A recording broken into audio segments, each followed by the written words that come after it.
Formal nang binuksan sa San Fernando City, La Union ang pang-20 Justice Zone sa bansa sa pamamagitan ng Justice Sector Coordination Council o JSCC. Binubuo ang JSCC ng Supreme Court, Department of Justice at Department of the Interior and Local Government.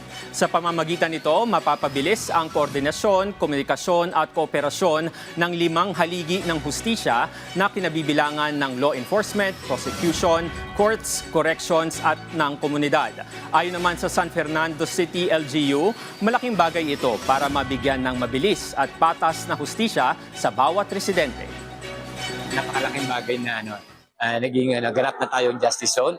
And of course, gusto natin na dito is may justisya talaga.